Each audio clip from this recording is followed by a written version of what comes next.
Hey, hey, hey, hey, hey. Les bambins. J'espère que vous allez bien. En tout cas, moi, ça va nickel. On se retrouve aujourd'hui pour, comme vous l'avez vu en haut à droite, la Liga 2 le 2 avril. Et toutes les autres rencontres et tous les autres championnats seront pour le 3 avril. Je fais coup double, car le 2 avril, il n'y a pas grand-chose. En tout cas, n'hésitez pas à venir nous rejoindre sur les commentaires. Mettez vos avis. Plus on a d'avis, plus on est de fou et plus on touche à la perfection. N'hésitez surtout pas à mettre également vos commentaires, vos critiques positives ou négatives, votre petit pouce, votre partage. Et abonnez-vous. On est de plus en plus nombreux. Merci encore. Allez, on attaque avec la Liga 2, justement le 2 avril, avec un petit point sur le classement, où pour l'instant, c'est le Racing Santander qui a 3 points d'avance sur la Corogne, 62 pour 59, 3e Almeria avec 58 et 4e Malaga avec 56. En fin de classement, 4 équipes sont relégables. C'est Saragosse, USK, Mirande et Cultural Leonesa. Allez, on commence avec Las Palmas contre Grenade. Las Palmas est 7e alors que Grenade est 13e. Il y a 9 points d'écart entre les deux formations. Au niveau des dynamiques, Las Palmas a gagné 3 de ses 5 dernières rencontres et a perdu à 2 reprises contre Eibar et Albacete, c'était à chaque fois l'extérieur. Du côté de Grenade, 3 victoires et 1 match nul sur les 4 dernières rencontres. Ils sont invaincus depuis leur défaite contre Malaga le 28 février. Sur ce match-là, je verrai quand même Las Palmas prendre le dessus à la maison avec un léger avantage donc pour l'équipe à domicile. Allez, poursuivons avec Castellón contre Almeria, des équipes qui sont en haut du tableau. Almeria est 3e alors que Castellón est 6e. Il y a 7 points d'écart en faveur de Almeria. Mais sur les dynamiques, on voit que Castellón ne s'en sort plus. Certes, il reste sur 2 partages de points, un but partout contre Albacete et contre Cultural Leonesa, mais ils avaient perdu leurs 3 matchs précédents avant ces 2 matchs nuls du côté d'Almeria. C'est beaucoup mieux. Une victoire contre la réserve de la Real Sociedad, 3 victoires sur les 4 dernières rencontres. Un seul revers, c'était contre Saragosse. Donc sur ce match-là, je verrai un but partout avec un léger avantage quand même pour l'équipe à domicile, qui n'est pas obligatoirement une équipe qui perd souvent à la maison. Allez, on poursuit avec la réserve de la Real Sociedad contre Eibar, le 8e qui se déplace chez le 15e. Il y a 8 points d'écart entre les deux formations. Du côté de la réserve de la Real Sociedad, 2 défaites consécutives. Ils avaient pourtant enchaîné une bonne série de résultats fin février et jusqu'à mi-mars. Mais du côté d'Eibar, leur adversaire du soir, on ne perd plus depuis 5 rencontres, 4 victoires et un partage de points. Sur ce match-là, je verrai Eibar s'imposer 1-0. Rappelons que dans les buts, il y a le fils Zidane, qui est le nouveau portier de l'équipe d'Algérie, avec la double chance N2 et le moins de 3,5 buts sur le match. On finira la Liga 2 avec Leganés contre Saragosse. Leganés est actuellement 17e alors que Saragosse est premier relégable. Il n'y a que 5 points d'écart entre les deux formations du côté de Leganés.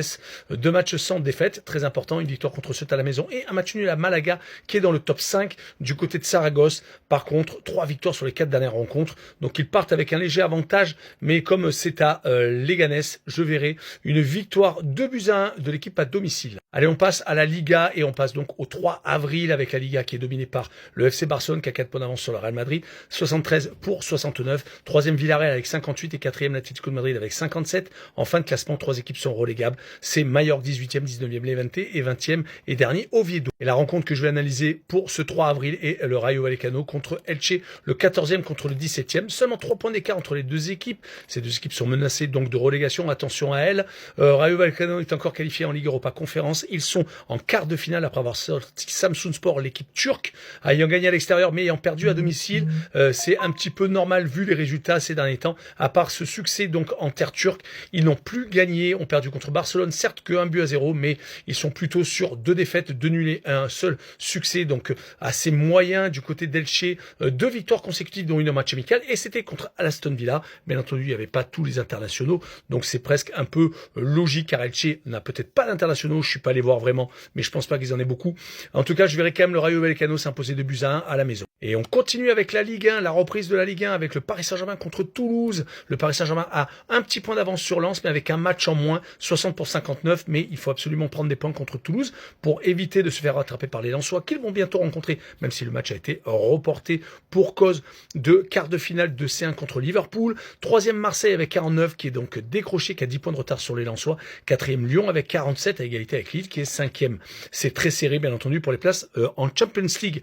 En fin de classement, 16e barragiste Auxerre, 17e et 18e, Nantes et Metz. Donc vous l'aurez compris, Paris est archi favori, surtout qu'actuellement, ils mettent tôle sur tôle, ils sont premiers. Toulouse est 9e. Il y a bien entendu beaucoup d'écart entre les deux formations. Du côté du Paris Saint-Germain, On reste sur 3 très grosses victoires, 2 contre Chelsea, 5-2 et 3-0, et une à Nice, 4-0 également. Depuis leur revers contre Monaco, qui avait un peu marqué le pas pour les Parisiens, bah écoutez, il y a eu une grosse prise de conscience, et bah les Parisiens sont en train de marcher sur tout le monde. Du côté de Toulouse, 2 victoires consécutives très importantes contre Lorient, contre Metz, qui les fait remonter légèrement au classement, donc qui les met pile au milieu du classement. Mais sur ce match-là, je verrai quand même le Paris Saint-Germain s'imposer 3-1, et je verrai Doué qui a mis un doublé en équipe de France, marquer un but donc sur cette rencontre. Allez, on poursuit avec la Jupiler Pro League, qui est actuellement dans sa phase de poule, car il y a eu une phase régulière, et là maintenant il y a plusieurs petits championnats, le championnat pour le titre, le championnat pour la Conference League, et également le championnat pour la relégation. Ce n'est pas dans tous les pays que c'est comme ça, mais bon, là en tout cas en Belgique c'est comme ça. Et là ça sera un match entre Anvers et Genk pour la Conference League, avec les dernières dynamiques pour les deux formations. Du côté d'Anvers, ils n'ont plus gagné depuis 3 rencontres. Leur dernier succès était contre Saint-Tron, quand même, qui fait partie des formations qui vont jouer le titre. C'était le 28 février. Depuis, malheureusement, 2 matchs nuls contre Standard de Liège et contre la Louvière. Et ils ont perdu à Louvain. Du côté de Genk, une élimination en Ligue Europa contre Fribourg. Après avoir gagné au match aller, ils se sont fait étriller au match retour en Allemagne.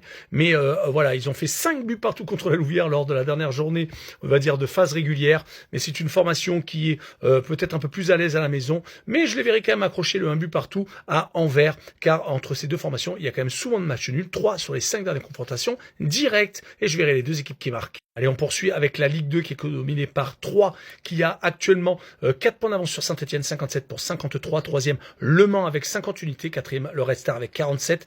16e et barragiste, donc en fin de classement, c'est Amiens. Et à égalité avec Laval, qui est juste au nombre de buts encaissés. Non, au nombre de buts marqués, excusez-moi. Ils ont moins de buts marqués, donc c'est pour cette raison qu'ils sont juste en dessous d'Amiens. Mais ils sont 17e avec 23 unités, à 5 points, par exemple, du premier non relégable Nancy. Et le dernier, c'est Bastia avec 20 points, qui a 8 points de retard sur le 15e Nancy. Et la première rencontre est entre Annecy et Guingamp, 2 équipes qui sont à la lutte et qui sont à peu près du même niveau. Le 9e qui va recevoir donc le 10e. Les 2 formations ont 39 points. Si on prend les derniers résultats d'Annecy, qui avait eu une très très grosse période, ne perdant pas pendant quasiment 2 mois.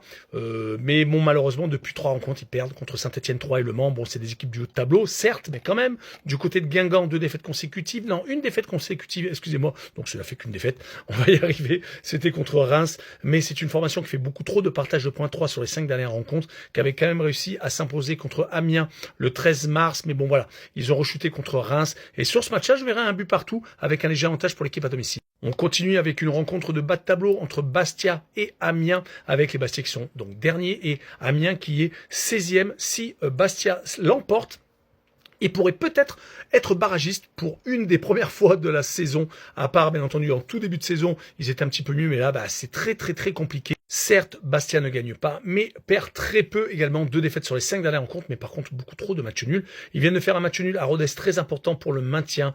Ils avaient accroché également des matchs nuls contre Pau et contre Dunkerque, et c'était à chaque fois à l'extérieur.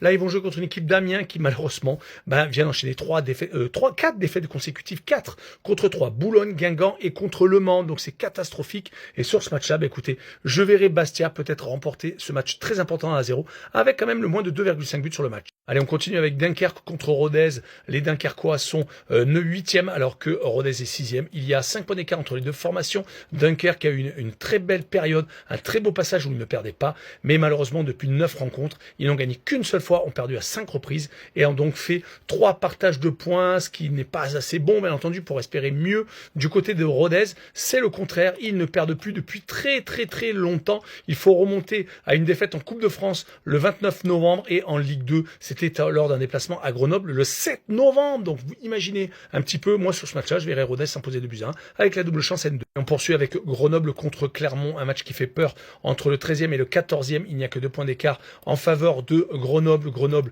ne gagne plus depuis un petit bout de temps. Là, ils sont sur 2 défaites et 3 partages de points du côté de Clermont. C'est un petit peu pareil, 3 défaites et un match nul. Mais le match nul était un match amical, donc ça ne sert pas trop. Leur dernière victoire était contre Dunkerque à la maison le 27 février. Sur ce match-là, je verrai un 0-0 3-0 entre les deux formations avec la double chance 1 aide et le moins de 3,5 buts sur le match. Je finirai avec le Red Star contre Laval. Laval est relégable alors que le Red Star joue peut-être la montée directe. En tout cas, je verrai une victoire 2-0 des Franciliens. Je vous laisse découvrir le Championship. En tout cas, n'hésitez pas à nous rejoindre. Tchou les bambing!